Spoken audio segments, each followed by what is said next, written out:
حمزه اشنا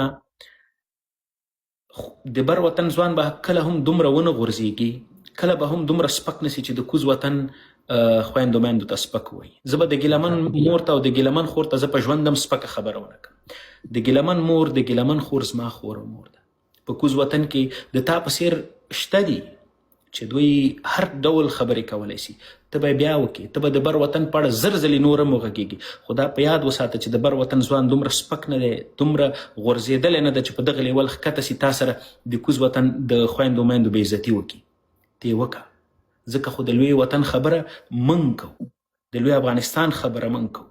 دا دایه چې موږ مخ ته وړې، دا قرباني مو چې ورکړې ده، د تا په څېر په زرګونه نور دلته ناز یا حسن خان هم ټول وطن د بر ټوله ورځ د بر وطن خویندو میندو ته توهین کوي. ټیم کوه، څه فرق کوي؟ ما دپاره هېڅ توپیر نه لري. خو دا په یاد وساته چې موږ به په ژوند کې هم د کوز وطن ولسونو ته د پیغور په ژبه، د تانې په ژبه موږ ونه غږېږو. دا زموږ خپل خلک دي، دا زما خپل ورونه دي، خپل خویندې مې دي. دا چې ته په دغه لهجه غږېدی سي، تا ته دې آفریني او خدای دې درته نور هم علم درکړي، خدای درته نور هم پوهه درکړي، نور هم فیلسوف سي چې دغسې علمي خبرې وکړي. ماشاءالله دي درته. او نور د تاسو یو ځل بیا وایم مننه تا د دې خوږ نظر نه چې د بر وطن د خویندو میندو په اړه لري. ډېره مننه. دوه خبرې لرم ورته که نه. دلته ما یې ریکوست اکسپټ کړو، خو فکر کوم وتلی به یې څنګه یي. یو خدای چې د لایف کې درته څوک څه نه وایي، ماران دې نه شي شي. دوه خبرې لرم. اول دې د ځان تداوي وکړي.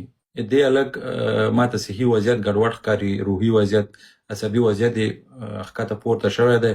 موږ پوهېږو دا بعضې مهاجرتونه یا بعضې سفرونه یا بعضې ژوند کې بعضې تحولات سړی د ډپریشن ښکار کوي او هغې نه د وضعیت خرابېږي. نو لطفا یو ښه سایکټریسټ وګورئ، ډیجیټل ډیوایسونه کم یوز کړئ، سکرین ټایم کم کړئ، نو انشاءالله ښه کېږي. دویمه خبره دا ده چې ته د بر وطن د پیغلو سپکاوی کوې که نه، داسې زړور سڼور زلمي شته چې هغه هلته امریکا کې کورن کې دې قدم کېښود.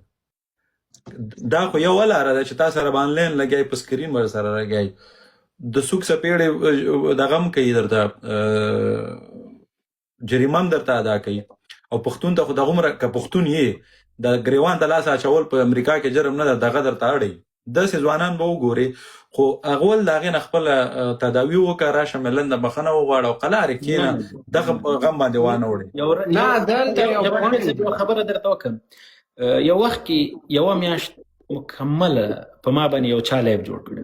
سهار ماښام به زما یو تصویر جوړ کړه او ما ته به یې ټوله ورځ کنځلې کولې. ما به دا لایف ته داسې کتل، یعنې دا کنځلې مې هر یو به چې پورته کړه ورته به یې چې دغه په باره کې خبرې وکړه، بلې خبرې مه کوه، کنځلې ورته وکړه. یعنې دا لایف دغسې و.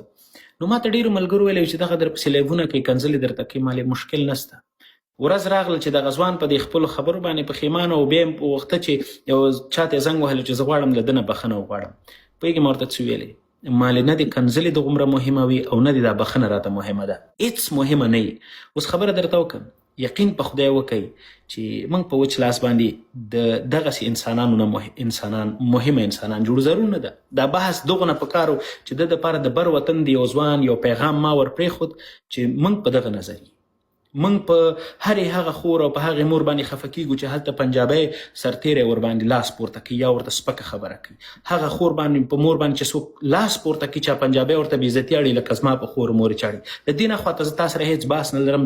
تا ګټلې ده، هوښیار، ته فیلسوف، ته ماشاءالله دي درته خدای دې نور هم درته علم درکړي. خو موږ به لیول نه ښکته کوو. هیله کوم زړه کې ما خبره هم تاییدی احمد آباد کې چې خلکو پسې تللې نه هغه وخت ځواني وه، اوس ځواني نشته. اوس